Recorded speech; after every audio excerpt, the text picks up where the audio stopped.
আমার সংসারের যে অবস্থা।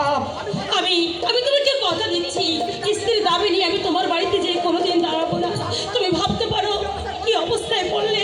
কোনো কুমারী মেয়ে লজ্জা ঘৃণার মাথা কে বলতে পারে যে আমাকে তুমি বিয়ে করো? তোমার ব্যথা আমি বুঝি আমার। কতটুকু বোঝে বিপদা। বাঙালি ঘরে কুমারী মেয়ের মনের ব্যথা স্বয়ং ভগবান বুঝতে পারেন না। আমাদের দারিদ্রের সুযোগ দিয়ে যার যা খুশি সে তাই বলছে।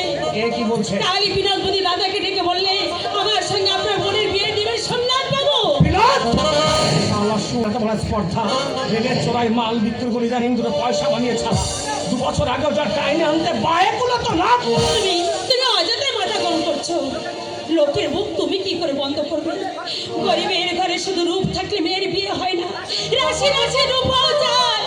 মাঝে মাঝে আমার ইচ্ছা হয় বিষ খেয়ে শেষ করে দিই আমার এই অভিশপ্ত জীবন। লক্ষ্মীটি কেঁদো না, আমি আপ্রাণ চেষ্টা করব তোমাকে সসম্মানে আমার ঘরে নিয়ে যাওয়ার জন্য।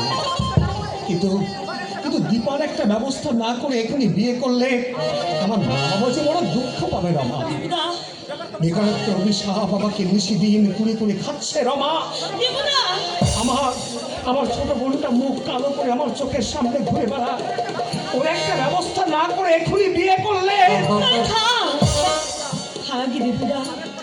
আমি আর তোমাকে বিভ্রান্ত করতে চাই না। যতদিন তুমি স্বাবলম্বী হতে না পারবে আমি তোমার জন্য অপেক্ষা করবো। দরকার হলে মৃত্যুর শেষ দিন পর্যন্ত তোমার ভালোবাসায় আমাকে শক্তি যোগাবে। তোমার কাছে আমার একটাই অনুরোধ, আমাকে খুশি করতে যে এমন তুমি কিছু করো না যাতে তোমার মাথাটা হেট হয়ে যায়। তোমাকে নিয়ে আমার অনেক গর্ব, অনেক আশা। আমার সেই গর্বটুকু তুমি যেন ধুলের সাথে মিশিয়ে দিও না দীপদা। তুমি যেন ধুলোর সাথে মিশিয়ে দিও না।